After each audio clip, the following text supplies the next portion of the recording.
Part 1. Louise wants to join a video library. You will hear a conversation between Louise and the owner of the video library. First, you have some time to look at questions 1 to 5.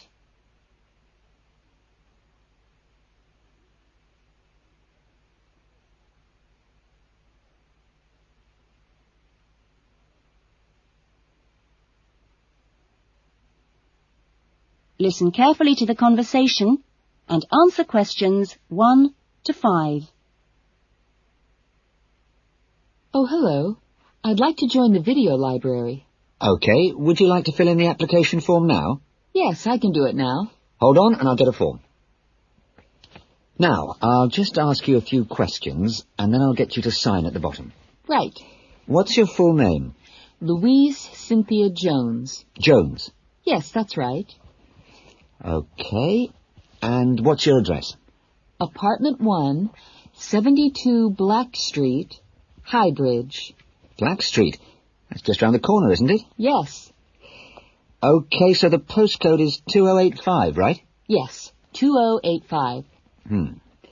And your telephone number? I need both home and work. Home is 9835-6712, and work is 9456-1309. Do you need any ID or anything like that? Yes, we need your driver's license number. That is, if you have one. Yes, I know it off by heart. It's an easy one. 2020BD. Do you need to see it? Yes, I'm afraid I do. Here. Right, thanks. And could you tell me your date of birth, please? 25 July, 1977.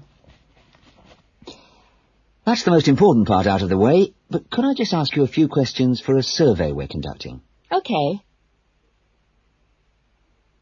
Before the conversation continues, you have some time to look at questions 6 to 10.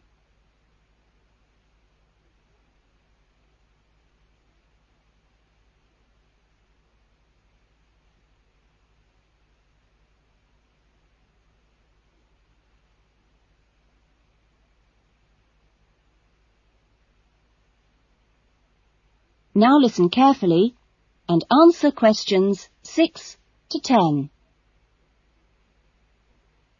What kind of videos do you prefer to watch? Have a look at this list. Well, I love anything that makes me laugh. I just love to hear jokes and funny punchlines. I'm not very keen on westerns, although my father likes them. But I'm a real softie, so anything with a bit of a love story is good for me. It doesn't matter how old. Not musicals, though. They're too much. Anything else?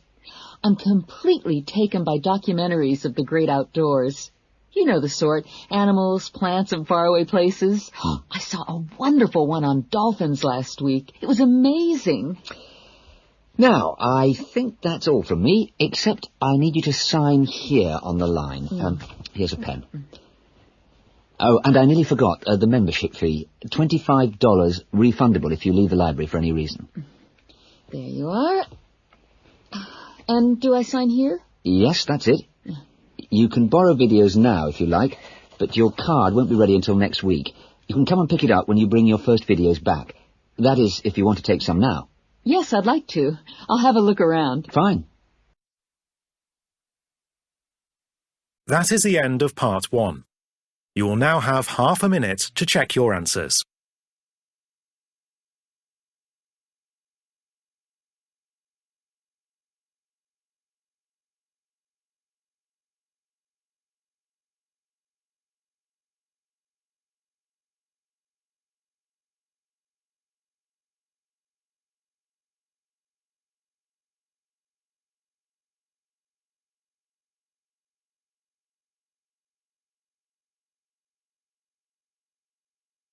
Part 2.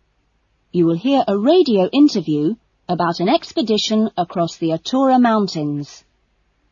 First, you have some time to look at questions 11 to 15.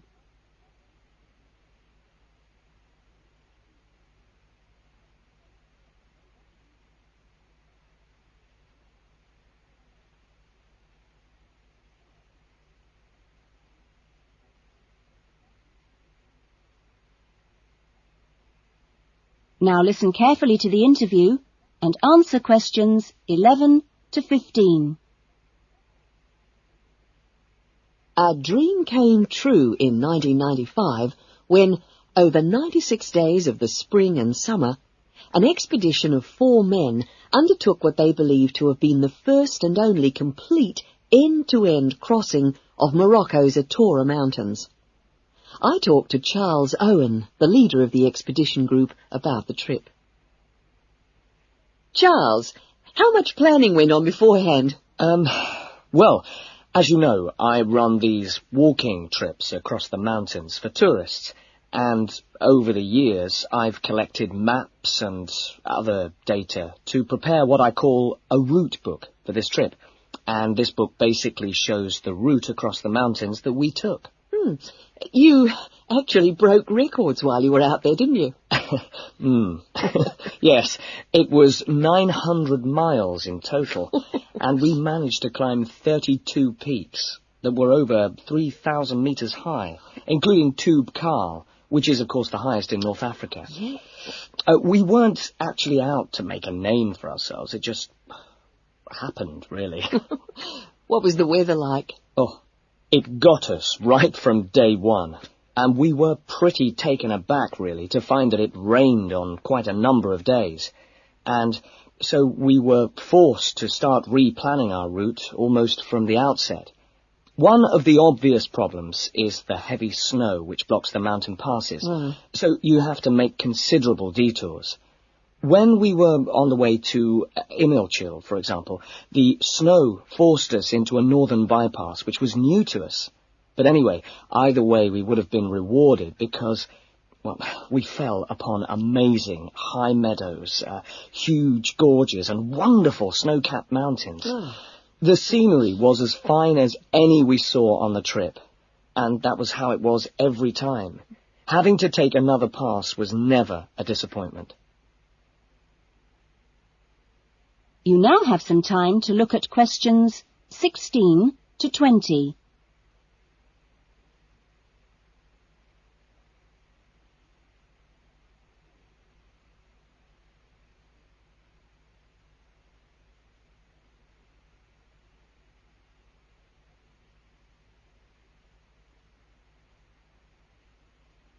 Now listen to the rest of the interview and answer questions 16 to 20.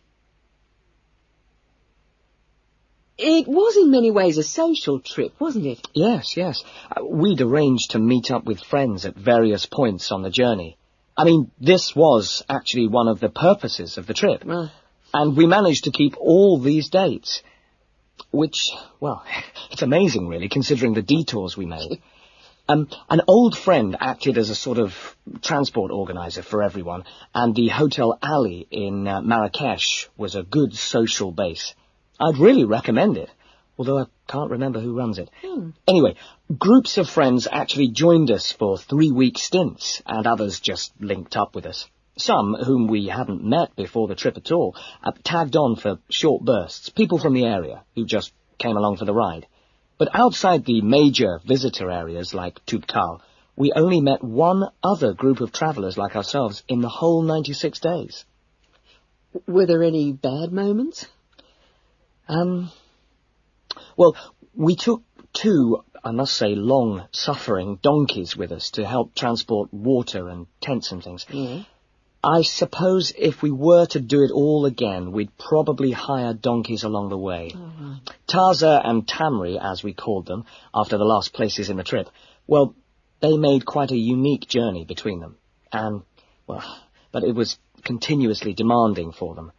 On both the really high summits, they took diversions that were quite out of character, and I can only assume that it must have been due to tiredness. Well, thank you.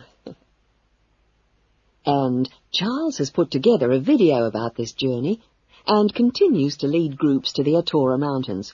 So if you want further information... That is the end of part 2. You now have half a minute to check your answers.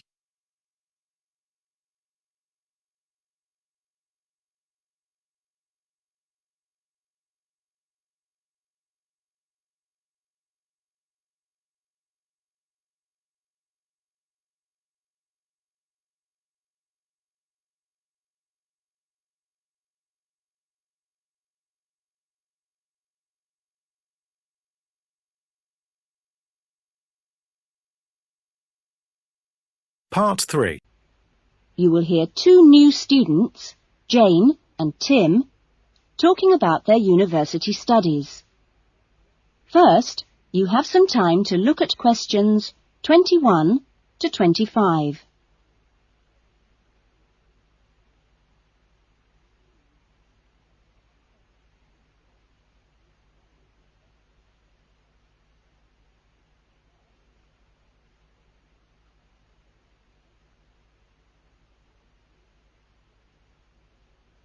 Now listen carefully to the discussion and answer questions 21 to 25.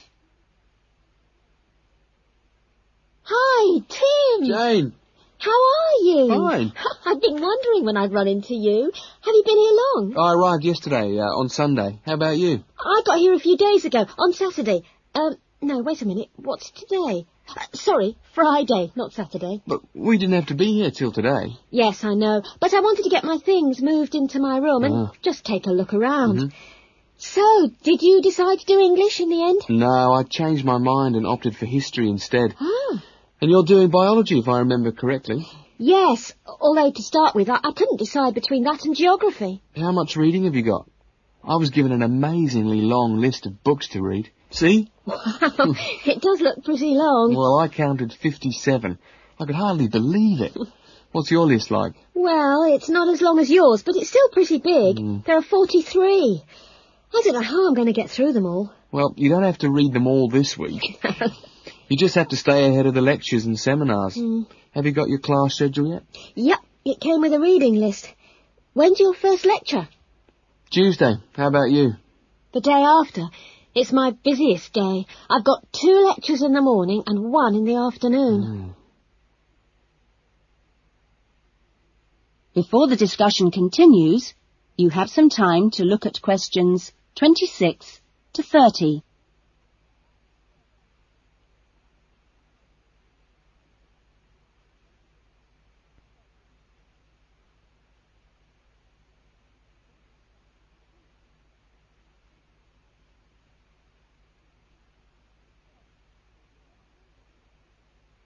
Now listen carefully and answer questions 26 to 30.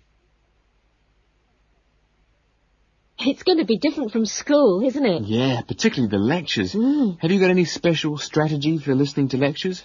Well, I'm going to use a cassette recorder and record them all. What? Are you allowed to? Sure, lots of people do it nowadays. It means you can listen to the lectures all over again later and make really good notes. I couldn't do that. I like to take notes as I'm listening. I usually find I get all the important points. Reading is different, of course. My approach is to skim the book first to see what's important and what isn't. It saves hours of time. But what if you miss something? You don't mean you're going to read every word, do you? Well, that's what I usually do. Well, that's up to you, but I think you're crazy. Oh. What's your first lecture on, anyway? Oh, it's a lecture on the French Revolution. The French Revolution, how boring. Oh, it's not boring at all. It was an amazing period of history. It changed everything in Europe. So what's your first lecture about? It's about animal behaviour. It sounds really interesting. Look, I was on my way to the library. I'm going to get some of these books out and start reading for the first essay I've got to write. And what have you got to write about? No, you'll never believe it. I think our professor must have a sense of humour. He's given us the title, Why Study History? That's a good one. When you find the answer, let me know. No, I'm going to enjoy writing it. Have you been given any writing assignments yet? Yes, I've got to write about animal language. That sounds a challenge. I suppose you'll be off to the zoo to do field research. That is the end of part 3. You now have half a minute to check your answers.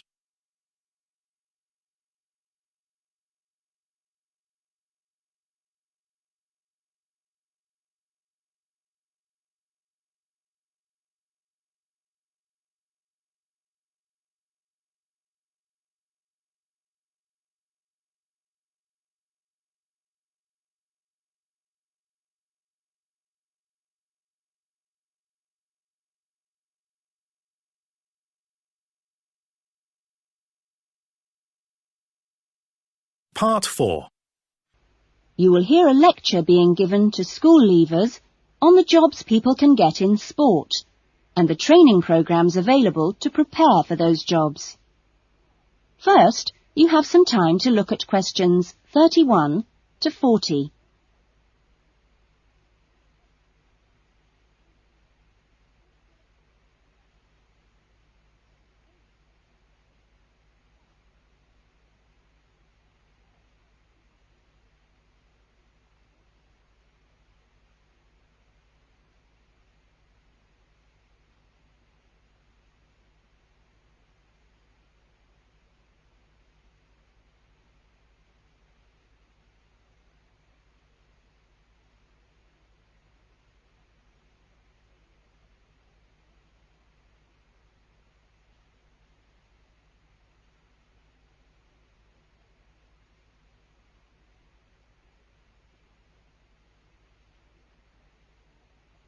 Now listen carefully to the lecture and answer questions 31 to 40. Welcome to Further Education Information Week. This is the Physical Education Faculty session, and I'm the head of the faculty. During the course of this morning, we hope to give you a clear idea of what we offer in our training programs, and we will look at the types of courses and the entry requirements, if any, for those courses. Some of these courses are open to school leavers, but for some, you need previous qualifications or relevant successful employment. So, firstly, the Physical Fitness Instructors course is offered as a 6-month certificate course, which includes an important component of personal fitness, but there are no specific entry requirements. For sports administrators, we provide a 4-month certificate course, but you should be aware that this is designed for those who are in employment. This employment must be current and related to sports administration. For the sports psychologist course, we offer a 1-year diploma course, but this diploma course is available only to those who already hold a degree in psychology. So you need to make sure you have that before you apply to do this course. Now, for physical education teachers, we offer a 4-year degree in education. This degree course is designed for preparing students to teach in primary and secondary schools and needs no prior qualifications, as it is entered directly by school leavers. And lastly, for the Recreation Officers course, we offer a 6-month certificate. Entry to this course normally includes applicants of a wide range of ages and experiences, but we do not insist on any prerequisites for this course. Remember that this is a vocational training institute. We train you so that you can take up a particular kind of job. So it is important that you know the main roles of the jobs, what the work is like, and what kind of qualities you need to succeed at them.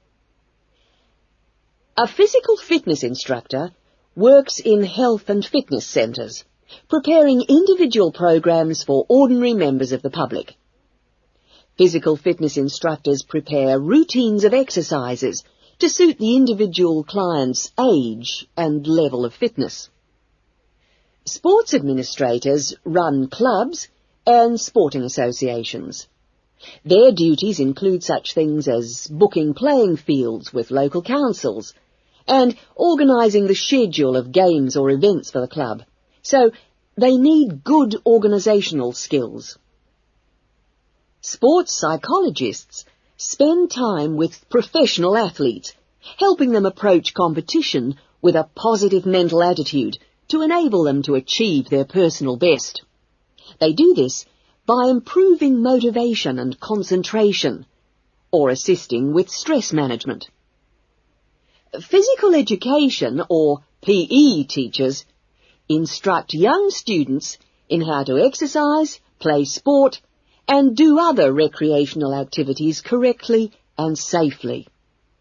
PE teachers help the development of coordination, balance, posture and flexibility, with things like simple catching and throwing skills. They are not expected to be experts in all sports, but must be able to show students the basic techniques involved in a wide range of activities. Recreation officers often find themselves working for local government authorities and local groups. Their aim is to raise people's awareness of healthy lifestyles and improve general fitness through arranging recreational activities for groups of all ages, from the very young to the elderly. There are many other job opportunities which our graduates can look forward to. If you're interested in any of these, then I suggest...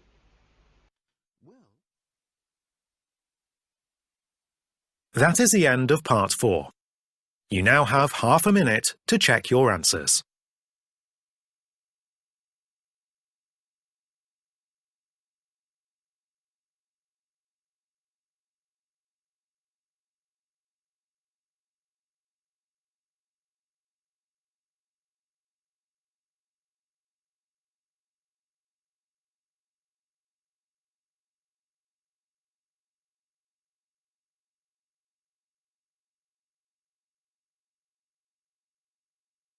That is the end of the listening test. In the IELTS test, you would now have 10 minutes to transfer your answers to the listening answer sheet.